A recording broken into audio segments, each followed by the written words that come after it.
right, how's everybody doing?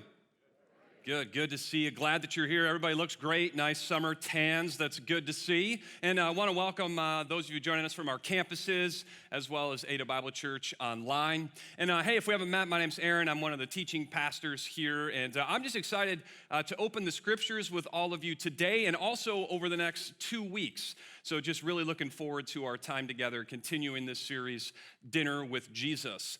And I want to start today by talking about a particular kind of dinner that we share this time of year. It's like the outdoor dinner.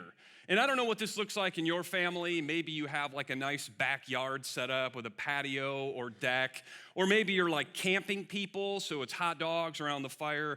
I don't know how you do it, but I want to share with you some memories I have from when I was a kid sharing outdoor meals with the family. So here is the Johnson clan. This is my mom's side of the family, guessing like 1984-ish. And we're at Holland State Park. Here's another image of me and my Grandpa Jay. A couple things about this picture. You'll notice I don't have much of a chin. Don't know what's going on there. And Grandpa Jay doesn't have much of a shirt. So we'll acknowledge that.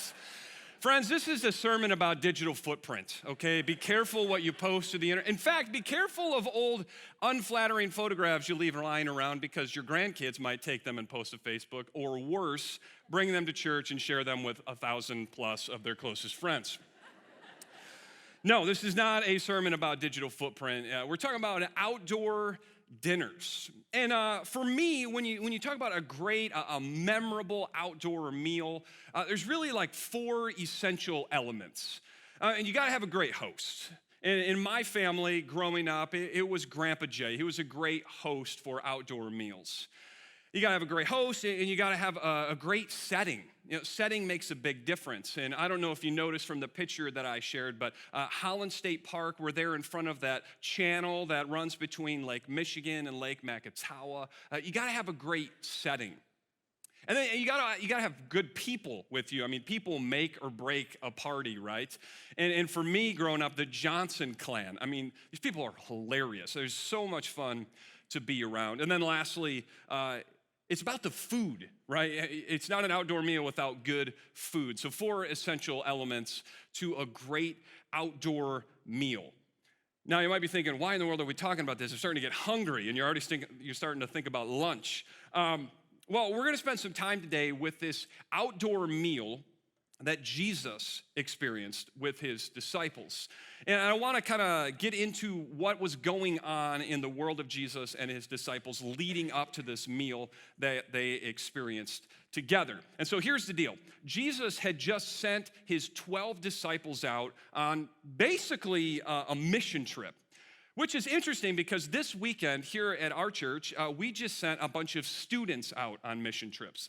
In fact, yesterday, 28, I think, high school students landed in the Dominican Republic for a week of serving a church there, and maybe some of your kids are on that trip. And then also later today, 143 middle school students from our church are going to be hitting our city. It's like a mission trip here in our backyard, and they're going to be serving with different organizations here in our city. And that's interesting because that's essentially what Jesus did with his disciples. He sent them out to like their backyard. So Galilee is where Jesus was from, where his disciples were from, and he sends them out on this mission trip, and he empowers them to preach the kingdom and to heal the sick. And so these disciples, they go out without Jesus on their own. They travel around this region teaching and healing the sick. Now, I don't know if you've ever been on a mission trip. Anybody ever done this? Like either, locally or, a bunch of you here in the U.S. or maybe even overseas. But you come back from an experience like that in 2 ways. You're really excited about everything you saw, the places that you went, how God used you, the things that you ate, like all these new experiences. You come back really excited, and you come back exhausted. Anybody know what I'm talking about? Just like dead tired. In fact, a friend of mine was telling me, picked up their kid from our Grand Rapids trip last year with our students, and his son was just like so excited. And he's not a real talkative kid, but it was just like, a mile, and then we did this, and then we went to that place, and then I saw this, and then we stayed up all night, and all that, and then just talking, and all of a sudden silence. He's driving the van, looks back, Kid's dead asleep. Just didn't even make it home, just absolutely exhausted. This is what it's like after a mission trip. And I think this is what the disciples are experiencing. They're so excited, but they're so exhausted. And so we read these words from Mark's gospel. The apostles gathered around Jesus and reported to him all they had done and taught. They're so excited, they're telling him what they did. Then, because so many people were coming and going that they didn't even have a chance to eat. There's just people everywhere. Jesus and his disciples at this point, like they're becoming more and more famous, and there's always people around. And so Jesus says to them, come with me by yourselves to a quiet place and get some rest. Jesus is like, let's get out of here. You guys need a break, and I want to hear what's going on. And so he plans this trip. So they were in Galilee. He plans this trip where they're going to hop in a boat, cross the Sea of Galilee over to the east, the northeast side, and it's like this is a pretty remote area, and they're gonna chill. Jesus is going to prepare an outdoor meal for them. They're going to catch up, and they're going to rest and relax with Jesus. Now, doesn't that sound awesome?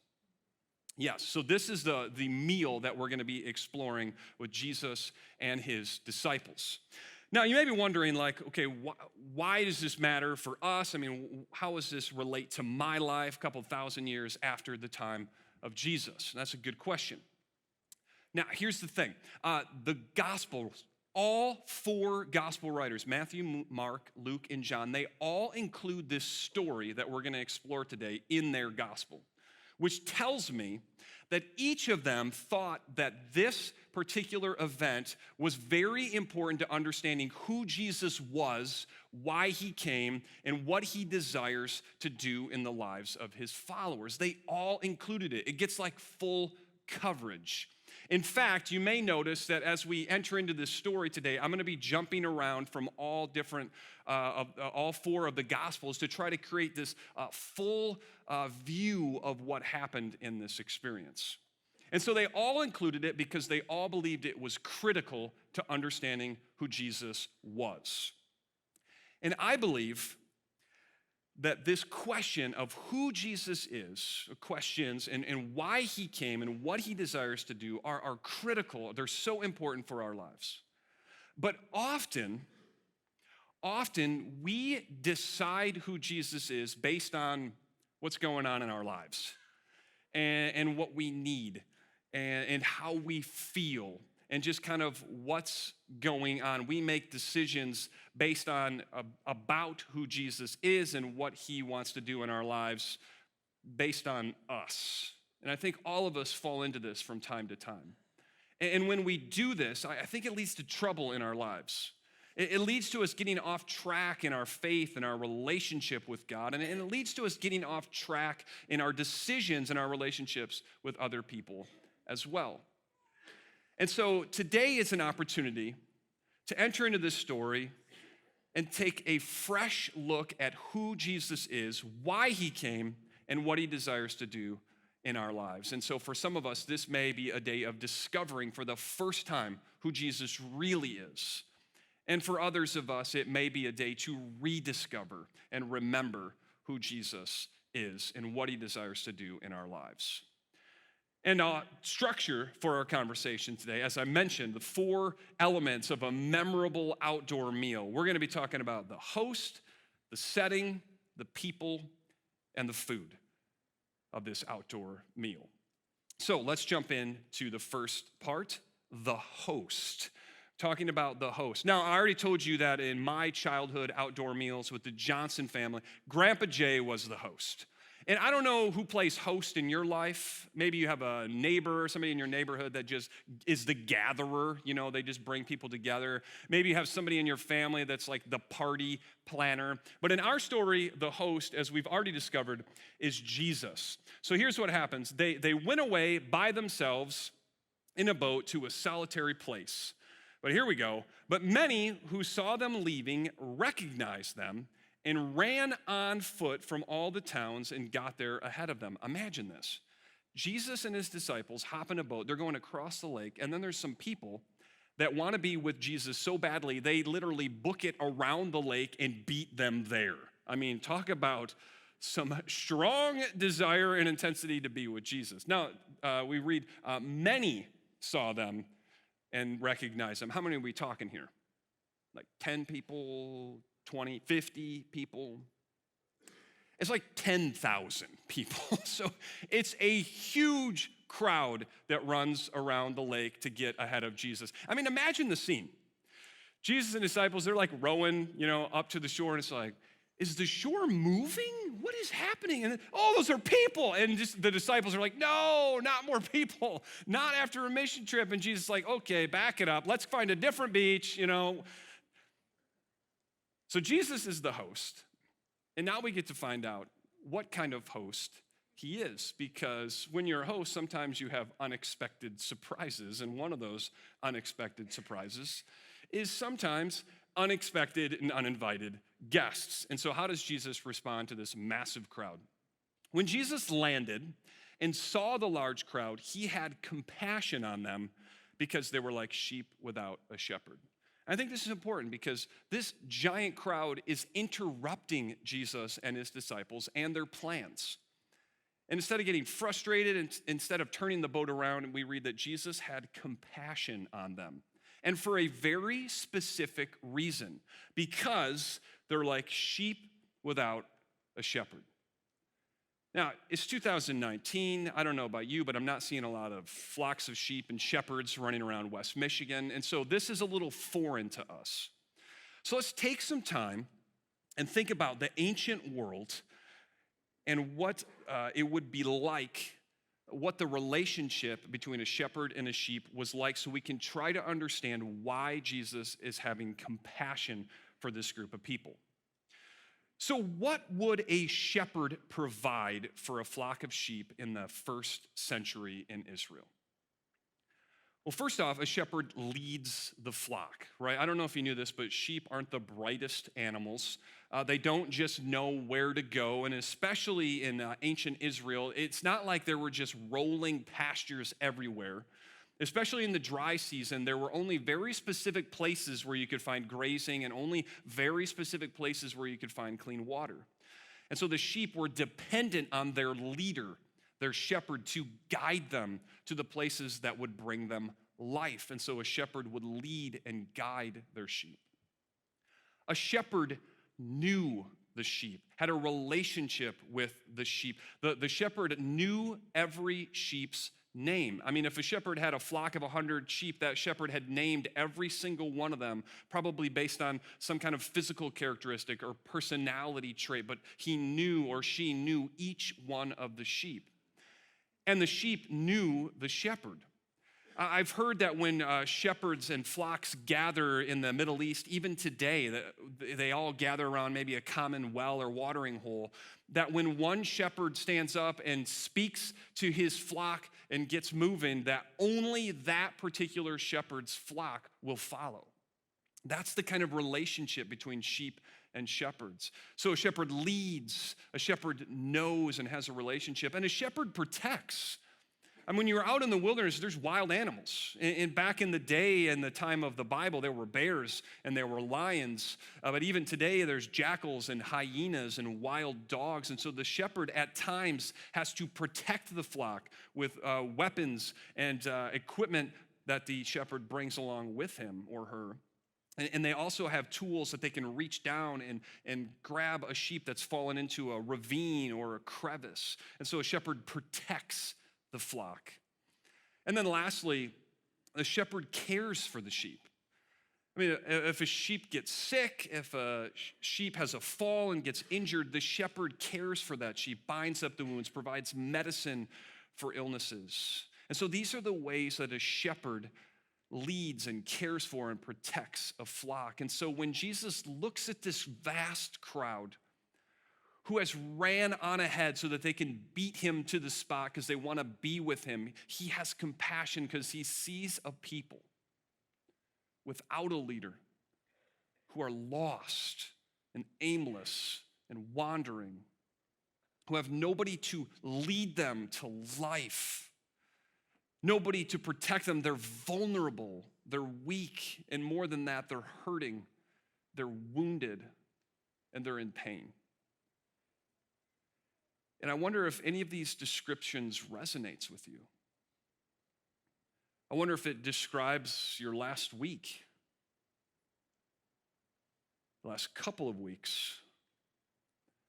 I wonder if one or more of these descriptive words describes the last couple of years for you. And when we talk about what it looks like to be sheep without a shepherd, you might just go, yeah, that's been my experience. And so we know how Jesus feels about this crowd. He has compassion. But what's he going to do? Because they're there for him, how's he going to respond to them? And how does he respond to us when we're in that place? We read that he welcomed them. I think this is important because he has been interrupted. His plans have been hijacked, but he welcomes them. He's kind to them. He's hospitable to them. And then he spoke to them about the kingdom. He begins to teach them about himself and about the kind of life he's calling people to. And then he healed those who needed healing. And do you know what I see happening here? I see Jesus stepping into the role of shepherd for these people. He sees them as sheep without a shepherd, and he steps into that. And he welcomes them, and he begins to teach. He's guiding them. He's leading them into truth. And then he begins to care for them and provide healing for them. I believe that Jesus desires to be a shepherd for his people. In fact, he even said that he was the good shepherd. He said in John's gospel, I am the good shepherd, and I know my sheep, and my sheep know me. Jesus is describing the kind of relationship he wants to have with his followers. He wants to be a good shepherd to us. And so we ask the question, who is Jesus really? And why did he come? And what is it that he wants to do in our lives? I believe that one of the roles that Jesus desires to have in our lives is to shepherd us, to lead us, to guide us. I wonder if you've ever thought about Jesus that way. I wonder if you've ever given him authority to lead you, to make decisions in your life, to guide you in the way that you should go.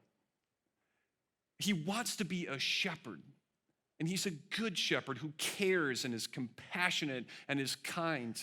I wonder if you've ever realized that you can bring your wounds and your hurts and your pains to Jesus, and that he wouldn't judge you, and he wouldn't dismiss you, but that he would bind up those wounds, and that he would be kind, that he would welcome you.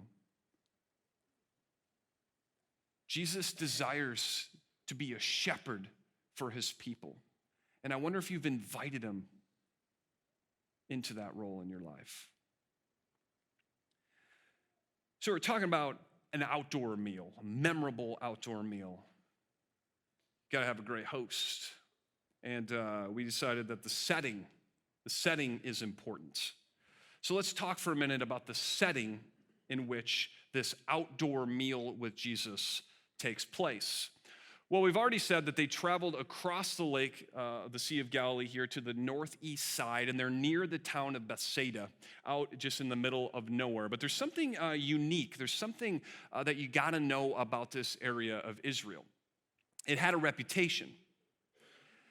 It had a reputation because this is zealot territory. Now you might be thinking, what's a zealot? Well, here's a zealot, okay? Couple of zealots there, Lions fans. This is the year. Probably not, okay? I don't know how to break it to you, but hasn't been the year for about 50 years, so I don't know why. Okay, that's not the kind of zealot we're talking about. We're talking about Jewish zealots. And let me just kind of tell a little story here to help us understand what I'm talking about here. So back to the map. Not far from Bethsaida was a place called Gamla, the city of Gamla. And there was a guy who came from there. His name was Judah. You won't find him in your Bible, but he's a historical figure around this time. And part of the reason I want to tell this story is just to help us understand that the stories in the Bible, they are historical. They are corroborated by other historical documents from this period. So this city of Gamla, here's an image of what it looks like today. We got ruins down here and then going up on this hill. Gamla means camel. Get it? See the hill? It's got humps. Yeah, you get where this is going. All right, so there's this guy from Gamla. His name is Judah. from Gamla, or sometimes he's called Judah of Galilee. And this guy was a revolutionary. His dad was a revolutionary. His sons were revolutionaries. And he started this political movement here in this city called the Zealots. And the Zealots hated Rome. I mean, all the Jews hated Rome, but the Zealots really hated Rome. They hated the taxes. They hated the Roman soldiers in the Jewish streets. They hated the Roman fortress that overlooked the temple of their God. They wanted the Romans out. And their strategy was military force. And they were planning a revolt, and they went for it. A couple decades after this meal that we're talking about, there was a revolt in Israel that the Zealots led that kicked the Romans out. They experienced initial success. They were free. They were independent for a while. And then this guy showed up. General Vespasian, who would become Emperor Vespasian, showed up with Roman legions, and he went straight to Gamla and laid siege. He laid siege to that city. And here's an image of a wall in Gamla that they've uncovered, and you see this like break in the wall. They believe that that's where the Romans broke through, or one of the places that they broke through with their catapult-like equipment that they called bastulas that launched these rocks. Here's some rocks that they've recovered from the Gamla archaeological site. They're called nuclei, which I think is interesting. Anyway, so they broke through the wall. Long story short, Vespasian and the Romans, they leveled Gamla, they destroyed Gamla, they destroyed Jerusalem, they leveled the temple, they left Israel in ruins. This whole revolt and the zealot movement was terrible for Israel. But we're getting ahead of the story, because in this outdoor meal with Jesus in the zealot territory, there are zealots in the crowd, and there are people sympathetic to the zealots, and this movement is just starting to pick up steam. And if you're thinking, this sounds a little far-fetched, I'm not sure about this connection, check this out from the Gospel of John. This is how John closes this story. He says, Jesus, knowing that they, talking about the crowd, intended to make him a king by force, withdrew again to a mountain by himself. They wanted to make him king. They wanted to make Jesus their military ruler. They're like, no. We're not interested in a good shepherd. We want a military shepherd who's going to lead us in kicking Rome out of here. They wanted to make him king by force, and Jesus knew it, so he left. And hang on to this. See this? He withdrew to a mountain by himself. Take this little mountain piece, take that, put it in your pocket, save it for later. We're going to come back to that. So the zealot movement, they're in the crowd. They're listening to Jesus. They don't want a good shepherd because they're not actually listening to the teachings of Jesus. They're not interested in who Jesus is. They're only interested in who Jesus could be for them. They've pre-decided who Jesus is and what kind of role he will play in their lives. And that is something I think all of us do. We pre-decide based on what's going on in our lives or how we feel or what we're thinking. We pre-decide who Jesus is and what kind of role he will play in our lives. And some of us, when we look at certain teachings of Jesus, we go, that must be outdated. That must not apply to me. Because if it did, we would need to make some changes in our lives. And some of us have pre-decided how Jesus works in our lives. And it's like, okay, if I obey Jesus, then he will provide certain things for me. And so if I obey Jesus, then he will provide the job or provide the relationship, provide the cure, provide the house, whatever it is. And then when he doesn't, our faith begins to crumble because it's based on this pre-decision that we made about Jesus that's not even accurate. Some of us have pre-decided that thing that we did in the past, that mistake that we made, disqualifies us, and that God can't use us. And we pre-decide who Jesus is and how big or how small his grace is toward us. Some of us have pre-decided, no, Jesus could not accept those people. And then it leads us to not accept those people. This is exactly what the zealots were doing. They pre-decided who Jesus was and what kind of role he could play in their lives. And I think sometimes we fall into this trap too. So what do we learn about Jesus and who he really is from the setting of this story? Well, a full reading of Jesus' life and ministry reveals to us that Jesus did not come to be the pawn of anyone's movement. He came to start his own movement. We have this saying that we use around here, and it goes like this: we don't follow Jesus to get where we are going. We follow Jesus to get where he is going. And the zealots were following Jesus to get where they were going. And I just wonder if there's an area of your life where you've gotten off track here, where your expectations of Jesus have begun to override the reality of who Jesus is. And I wonder if today is a good day to surrender those expectations and invite God to open your eyes and open your heart to see who Jesus really is and what he really desires to do in your life.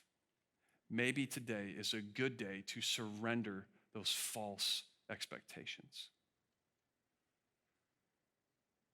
So we talk about key ingredients to a memorable outdoor meal. You got your host, you got the setting, and of course the people. I mean, people make or break a gathering, right? Like you get the right people at an outdoor gathering, it's just amazing. Now, Jesus, the original plan here with his disciples was head across the lake with just the disciples and, have this R&R time and this meal, and then this huge crowd shows up. But what happened to the disciples? I mean, are they taking a nap right now? Jesus is teaching and healing. Like, what happened to them? Let's return to the original people in this outdoor meal. As evening approached, so it's getting late, the disciples came to Jesus and said, hey, this is a remote place. We're out here in the middle of nowhere, and it's already getting late. You may have noticed the sun is going down. Send the crowds away so that they can go to the villages and buy themselves some food. I don't think the disciples are being rude here. I don't think it's like, hey, this is supposed to be our party, so, get them out of here. No, this is actually very hospitable. They're in the middle of nowhere. They don't have a lot of food with them. It's like, no, let's send the people out to the surrounding towns and villages where they can get lodging, where they can get food. It's a very reasonable and actually hospitable request. Now let's see how Jesus responds to them. Jesus replied, they don't need to go away. You give them something to eat. No, we're good, guys. You handle this. You feed them. And the disciples are like, okay, there's like 10,000 people. Let's check the food supply. So they go back to the food box and they're like, okay, we got 5 loaves, and underneath here, you can't see it, 2 fish. Jesus, we have a problem. This isn't gonna work. And Jesus is like, no, you don't need to send them away. You just feed them. And it's like, that's impossible. We can't do this. Now, there's something important here because Jesus wants to do something in and through the disciples that they don't have the resources for. They don't have the physical resources with the bread and the fish, and they don't have the resources within themselves to do what Jesus desires to do in and through them in this moment. And I believe that the same thing is true for us as modern day followers of Jesus, that Jesus desires to do something in and through you and in and through me that we don't have the resources for. Understand that you don't have it within yourself what you need to accomplish what God desires, what Jesus desires to do in and through you. You don't have it within you. You don't have the resources to do it. And you might be thinking, well, what do you mean? Well, this could play out in a lot of ways, but let's talk about one, character. The kind of character that Jesus desires to cultivate in his followers. Let's real quick take a look at a few phrases from teachings of Jesus that describe the character that he wants to create in us. Jesus said, therefore I tell you, don't worry about your life. He wants to create this character in us. Don't worry about don't worry about the future. Don't worry about your kids. Don't worry about the upcoming election. Don't worry about that stuff in Iran right now. Just don't worry about it. It's like, I can't do that. I can't help it. That's impossible. How about another one? I tell you, hey, you've heard love your neighbor. I tell you, love your enemies and pray for those who persecute you. Yeah, that bully at school, love him, love her, pray for them. That rival company that cheats and undercuts you, yeah, love them and pray for them. It's like, yeah, I can't do that. That is impossible. Conversation about sexual purity and teaching about adultery. It's like everybody knows that adultery is wrong, right? Okay, Jesus says, well, I tell you that anyone who looks at a woman lustfully, anyone who looks at another person lustfully has already committed adultery with them in his heart. Like, Jesus, did you know about Instagram or anything related to 2019? Because this is impossible. I can't do this. One last one, a conversation about forgiveness. Disciples are trying to get ahead of the game. They're like, so we should forgive somebody when they wrong us like 7 times. They're like, that's pretty good, right, guys? Jesus, no, I tell you, not 7 times, but 77. Or another translation says 70 times 7. And then basically what he's saying is like, no, every time, always. Whenever a person wrongs you, just forgive them. These are character qualities that Jesus desires to cultivate in us, that when we look at them, we're just like, there's no way, it's impossible. How do you do this? Understand what Jesus desires to do in and through you, you don't have within yourself to do. And the same thing was true of the disciples. They're holding this bread and fish going like, yeah, there's no way. And so Jesus says this to them, bring them here to me. Bring your inadequate fish and bread. Bring your inadequate selves. Bring them to me and watch me work. And what does Jesus do? He transforms the bread and the fish into a very memorable meal for thousands and thousands of people, and he gives them to the disciples, and they go out and they distribute them. God does something incredible in and through the disciples in this miracle. He says, bring your inadequate selves, bring your inadequate resources to me, and I will transform this into something beautiful. So how does this work for us? We're supposed to just bring ourselves to Jesus, and he sort of transforms us. Because I came to church last weekend, and I'm pretty much the same guy on Monday. Anybody else with me? How does this work? I want to show you something that Jesus said that I think will be helpful here, that will bring some clarity here. It's from the Gospel of John, and I think every Jesus follower should memorize these words. Jesus says, I am the vine, you are the branches. If you remain in me and then I in you, you will bear much fruit. And the fruit here is talking about that character that Jesus is trying to develop in us. He says, apart from me, you can do nothing. Understand you can't do this by yourself. You don't have the resources in yourself. I'm the vine. It's about staying connected. You're the branch. And here's the key word, remain. It's a word that means to live in, to abide in, to remain there, to stay connected to the vine. You see, sometimes Jesus does this transformation like boom in these like incredible moments, and maybe that's part of your story. It's like one day I was this, and then because of Jesus, the next day this happened. More often, it's this consistent choosing to live in connection with Jesus that he begins to transform us over time and develop the character within us, and that when we get 5 years down the road, you look back and you just go, I am not the same person that I was. Jesus is transforming me. He's producing fruit in me. And so what do we learn about who Jesus is from this section of the story and what he desires to do in our lives? Jesus has power to transform, power to work, and he desires to transform us. He desires to use us. And I think it's all about choosing to live a connected life with Jesus. That's where we often begin to see this fruit in our lives and to begin to see this character change. And so I don't know what's going on in your life. I don't know what God is calling you to, what character battle you might be fighting, what role God has you in right now. Maybe it's a ministry role. Maybe you're a small group leader or a marriage mentor. Maybe it's just a character battle that you're looking at it just going, I don't think I can do this. And maybe Jesus is saying to you, bring yourself to me. Repeatedly, bring yourself to me and watch me work. I will equip you. I will produce what you need to go out and do the work. This is a kind of role that Jesus desires to play in our lives. 4 elements to a memorable outdoor meal. You got your host, you got setting, you got the people, and of course, we got to talk about the food. I mean, the food is like the most important element to an outdoor meal. I don't know what the typical food is in your family or your group of friends. Maybe it's burgers, maybe it's brats, maybe it's like, I don't care, but there has to be a watermelon. But in the Johnson family, it's chicken on the grill.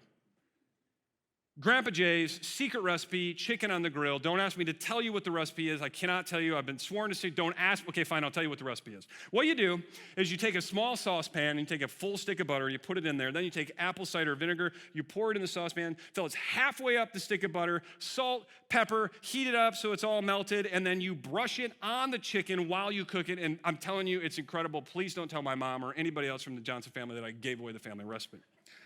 But for us, chicken on the grill. Now, the food in this outdoor meal with Jesus, we already know what it is, right? It's bread. So we're done here, right? Like, that's it. We can close up shop. No, because there's something we need to see about the bread in this story. There's a powerful symbolism behind the bread in this story. And we get a clue to what that is from this little random detail that John puts into the story. Near the beginning of his telling of the story, he says, the Jewish Passover festival was near. And you read that and you're like, neat. Thank you, John. Like random things from John. Okay, why is that? No, listen, nothing in the Bible is random. John put this in his telling of the story for a very specific reason. He wants us to connect this event where Jesus multiplies this bread. He wants us to connect that with the Jewish festival of Passover. So what is Passover? Passover is the Jewish celebration of a momentous event in Jewish history called the Exodus. And if you want to read more about this, you can read it in the book of Exodus, yes, okay, very simple. So here's what was happening. Map of Egypt, because God's people, this is like 1,000 years before Jesus, God's people were enslaved in Egypt. And God raised up a leader by the name of Moses. See Prince of Egypt, see the 10 Commandments with Charlton Heston for the full story. But God raises up Moses to lead them out and then leads them out into the wilderness. And John wants us to see a connection between this event and the Exodus. So let's talk about some of the details of the Exodus story, particularly in the wilderness. Here we go. Moses. This story takes place mostly in the wilderness. God leads them out. They wander around the wilderness, learning about what it looks like to be God's people. They get hungry out there. And you may know the story. What happens? God provides this stuff called manna, which means, what is it? It was heavenly bread. It's like bread raining down from heaven. And then there's this event, you may remember this, leading out to the wilderness where Moses takes his staff into the Red Sea. It parts, the people go through, the Egyptians try to follow, it crashes down. You remember this story if you grew up in church. If you don't, I'm sorry, this is confusing. Then later in the wilderness, Moses goes up on the mountain and he hears from God. He receives the 10 Commandments so that the people can learn what it means to be God's people. And all of this leads to or describes freedom from Egypt. Now, why is John connecting this event that we've been learning about and spending time with today with this event? Well, let's jump over to Jesus. This story that we've been spending our time with today takes place where? In the wilderness. Let's go to a remote place. Hey, Jesus, this is a remote area. Let's send the people away. Then it's time for dinner, and what does Jesus do? No, you provide a meal for them, and then he multiplies the bread. Now, something that we haven't talked about is that the end of this story, Jesus sends his disciples on ahead in a boat back to where they came from in Galilee, and Jesus is like, I'll be up on the mountain, I'll catch up later. And what does he do? He meets them by walking on the water. It's a miraculous sea crossing of the Sea of Galilee. And then we just mentioned the mountain, right? Jesus escapes to the mountain because they want to make him king by force. Now, this is what's important right here. The people in the audience would have been going, oh my goodness, oh my goodness, oh my goodness, all these connections. He's like Moses, which means that he came to bring us freedom from Rome, which is why they want to make him king by force. They're like, he is like Moses. He's going to lead us in an exodus from slavery to Rome. And John is saying, look, you've got everything correct except for one detail. This one is wrong. Jesus did not come to bring freedom from Rome. He came to bring freedom from something else. And what is that? To get to the answer to that question, we have to follow the disciples and Jesus back across the lake. Believe it or not, the crowd of people race around the lake again, meet them there, and they want to keep the conversation going. And they want to talk about manna. Why manna? Because they're making all these connections. Jesus is like Moses, and he's going to do this for us. And so Jesus responds to them and their questions about manna. He says, your ancestors, speaking of the Exodus, ate the manna, the bread, in the wilderness, yet they died. But here is the bread that comes down from heaven, which anyone may eat and not die. What bread? The bread that he just produced, like the miracle bread? No. I am the living bread. Jesus says, I am the bread that came down from heaven, and whoever eats this bread, whoever participates in what I am doing, will live forever. They won't die like the ancestors in the wilderness. This bread is my flesh. It's my body, which I will give for the life of the world. You see this miracle event in the wilderness where Jesus provides this bread. It gives us this picture. Jesus is foreshadowing what he's going to do on the cross, where he gives his life away. He's like, I am the bread, and if you eat this bread, you'll never die. Jesus didn't come to bring freedom from Rome. He came to bring freedom from death, freedom from sin. John saying, look, Jesus isn't like Moses. Jesus is the ultimate Moses. It's so much bigger than Israel. It's so much bigger than what you and I want. It's what we need. Deliverance from death itself and freedom from the sin that has us in bondage. And so what do we learn about the person of Jesus from this story? That he's the Savior. He's the rescuer. That he gave his life away to rescue you, to rescue me, so that your relationship with God could be restored, that you could spend forever with him, that you don't have to fear death. That Jesus has the power to transform your life, that you would no longer live in slavery to the bad habits and destructive patterns in your life.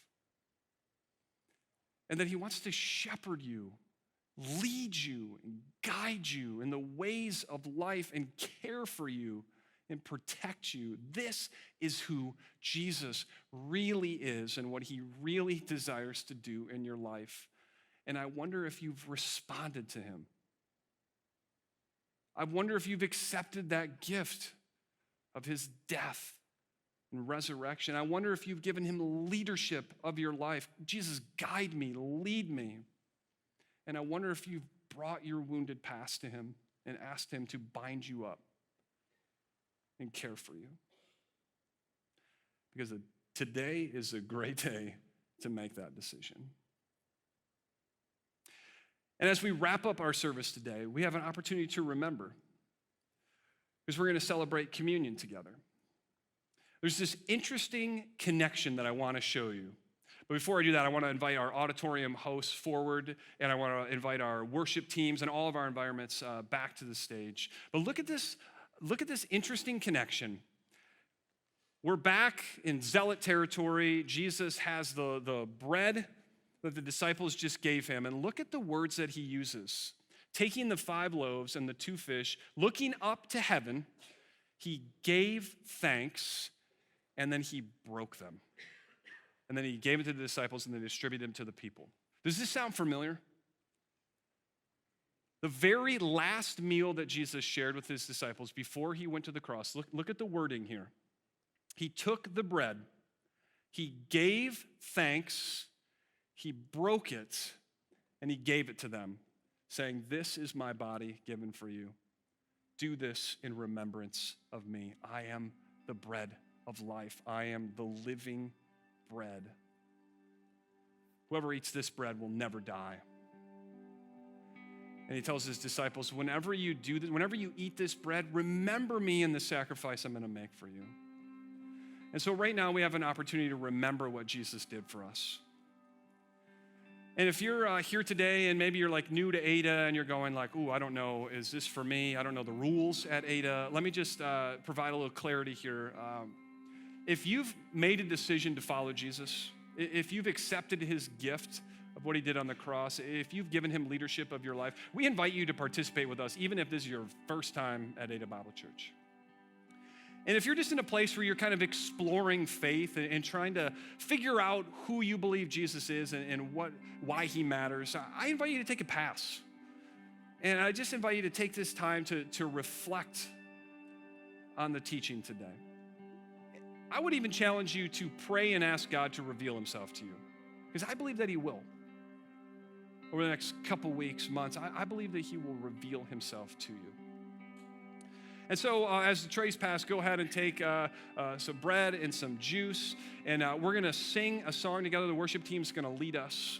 If you know the song, I invite you to sing it out, and even if you don't know the song, or maybe you're just not feeling like singing, take this time to reflect on what Jesus accomplished for you and the suffering that he went through for you. And then after we wrap up the song, our campus pastors and room hosts will come on stage and lead us in celebrating communion together. I'd love to just pray for you as we transition to a time of communion. God, we're just so grateful for today because we get to open your scriptures. We get to hear from you. We get to see your Son that you sent for us. God, we're just so amazed with Jesus, that he would love us so much, that he would give away his life. God, it just changes everything. And so we're so grateful, and that we take this time to just remember and reflect and worship how incredible you are. God, we give you this time, and we pray this in Jesus' name. Amen.